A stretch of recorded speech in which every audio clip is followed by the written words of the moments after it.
ছেলে ফিরে এসে বলছে, আম্মা একটা আমার সফরের কেচ্চা শোনাবো? হ্যাঁ বেটা শোনা।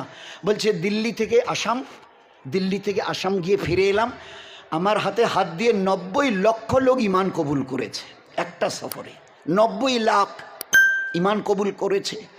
মা জিজ্ঞাসা করছে, চোখে ছলছল করে পানি, বেটা তুমি কি মনে করছো এটা তোমার এই বাহাদুরি? এটা তোমার বাহাদুরি? তো ছেলে বড় বিনয়ের সঙ্গে বলছে, কেন মা ওরকম বলছো? কেন, কি হয়েছে বলো? তো মা এবারে ছলো ছলো চোখে বলছে, বেটা শুনে নে, শুনতেই যদি চাস তো শুনে নে। জন্মের দিন থেকে নিয়ে 2-2.5 বছর আমি তোর মা আমার সিনার দুধ তোকে পান করিয়েছিলাম। ওই আল্লাহর যাতে কসমকে বলছি, এই 2.5 বছরের মধ্যে একটা বেলা তোকে বিনা ওযুতে কখনো দুধ পান করাই নাই। একটা বেলা এই 2.5 বছরে। সবাই জানি ছোট বাচ্চারা যখন ওই 10 দিন 20 দিন 1 মাস 2 মাস তো দিনে যে কত শতবার দুধ পান করাতে হয়।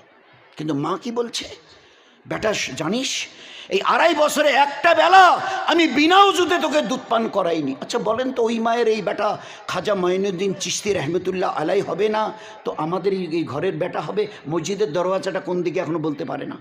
30 বছরের আমার ছেলেটা, 2টা বাচ্চার বাপ, কোরআন শরীফটা কোন দিকে ধরতে হয় এখনো জানে না পর্যন্ত। কোথায় আমাদের বরকত, কোথায় আমাদের রহমতের রাস্তা আমরা করে রেখেছি? যখন কোনো মুসিবত আসে, আল্লাহ এ আল্লাহ আমাদের সাহায্য কর, মদত কর, এ আল্লাহ তুমি আমাদের সাহায্য করো, মদত করো। আল্লাহ আসমান থেকে আল্লাহ জিজ্ঞাসা করে, আমার কাছে মদত চাইছো, আমার ইবাদত তোমাদের কাছে কতটা আছে আমাকে শোনাবে? এ আল্লাহ তো তোমার মদত কই, সাহায্য কই? আল্লাহ আসমান থেকে জিজ্ঞাসা করে, আমার ইবাদত কই? তোমাদের পর্দা পুশিদা কই? তোমাদের বাচ্চাদের তালিম তরবিয়াত কই? 4-4.5 বছরের বাচ্চা মাদ্রাসায় পাঠিয়েছে মা, যাও ইলমে দিন শেখা ফরজ বেটা, গিয়ে ইলমে দিন শিখে আয়। চলে গেছে আলী বাতাসার কিতাব নিয়ে, নূরের কায়দা বলি ওই রকম। উস্তাদ দেখে বলেছে, বেটা পর আউজুবিল্লাহ বিসমিল্লাহ আলী বা তা সা আলী বেতে সে পর। ও ছোট বাচ্চা 4.5 বছরের, আউজুবিল্লাহি মিনাশ শাইতানির রাজিম বিসমিল্লাহির রহমানির রহিম আলী বা তা সা না পড়ে 20 পারা কোরআন মুখস্থ শুনিয়ে দিয়েছে প্রথম দিন মাদ্রাসায় গিয়ে। 20 পারা। উস্তাদের চোখ এত বড় হয়ে গেছে, জড়িয়ে ধরে বলছে, বেটা তোর হাতে নুরানি কায়দা অর্থাৎ ওই আলিফ বা তাসার কিতাব, আর তুই 20 পারা কোরআন। তো জবাব দিচ্ছে, উস্তাদজি আমি যখন আমার মায়ের পেটে ছিলাম, আমার মা প্রতিদিন 20-22 পারা কোরআন তেলাওয়াত না করা পর্যন্ত কখনো শোয়নি। আমার মা যখন তেলাওয়াত করত আমি তখন তার পেটে, আর পেটে থেকে থেকে আমার মায়ের পড়া কোরআন আমি মায়ের পেটেই মুখস্থ করে নিয়েছি। এই বড়পীর সাহেব আব্দুল কাদের জিলানী রহমতুল্লাহ আলাইহি, তাদের বাচ্চা যদি ওই হয়, আমাদের বাচ্চা আজকের বল 2 বছরের বাচ্চা বলছে ভাত নিয়ে গেছে, মা খাওয়াবে। তো বাচ্চাটা বলছে, আমি যে ভাত খাবো কি দেখে খাবো? আগে মোবাইল দাও, আগে মোবাইল দাও। আমি যে খানা খাবো, ভাত খাবো বলছিস মা, তো আমাকে আগে মোবাইল দাও। আমার সামনে যতক্ষণ তো ওই মা তার হাতে মোবাইল দেয়নি, কসম দিয়ে বলছি, ততক্ষণ মা বহু চেষ্টা করে একটা লোকমা তাকে খাওয়াতে পারেনি।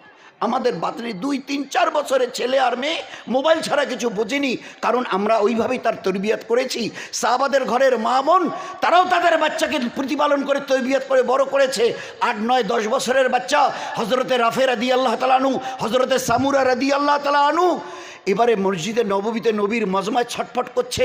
এইবারে বড় সাহাবীর কাছে গিয়ে বলছে, চাচা যান আল্লাহর নবীর কাছে বলেন না আমাদেরও নামটা লিখে নিক, আল্লাহর নবী জামাত পাঠাবে আল্লাহর রাস্তায়, আমাদেরও জন্য আল্লাহর রাস্তায় পাঠায়। তো বয়স্ক সাহাবা জিজ্ঞাসা করছে, আরে তোমরা ছোট বাচ্চা আল্লাহর রাস্তায় গিয়ে কি করবে? বলে, কেন, আল্লাহর রাস্তায় গিয়ে আল্লাহর দিনের জন্য গর্দান কাটিয়ে দেবো।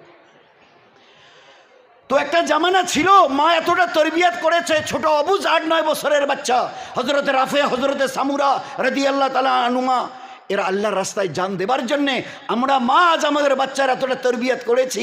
খেতে বললেও খায় না মোবাইল না দিলে। এই বেটা এই বেটি কেন ক্যাচাল করছিস? এই যে দেখ বেহায়া নাচ গান উলঙ্গ ছবি, এই দেখতে থাক, আমি এবারে সংসারের কাজ গোছাই। তুই একেবারে জীবন ভর একদম দিল খুলে গুনাহ কর, বেহায়া নাচ গান শুনে শুনে জীবনটাকে বরবাদ করার রাস্তায় ইখতিয়ার কর, আর আমি মা গিয়ে সংসারের কাজ করিনি। বলেন তরবিয়ত কবে হবে আমাদের? কবে হবে আমাদের? এই জন্যে ভাই আল্লাহ বড় মেহরবানি করে একটা বড় পেয়ারা দিন দিয়েছে। এই দিনের উপরে নিজের জীবনকে ডালি, মা বোনদেরকে ডালি, বাচ্চাদের তালিম তরবিয়াত করি।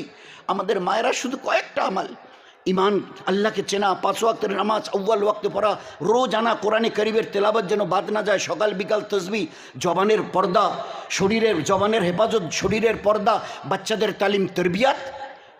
তালিম তরবিয়াত, বাড়ির এবং টাড়ির লোকের সঙ্গে মিষ্টি মধুর ব্যবহার। আর শেষেরটা 24 ঘন্টার সমস্ত কাজ পেয়ারা নবীর সুন্নত তরিকায়।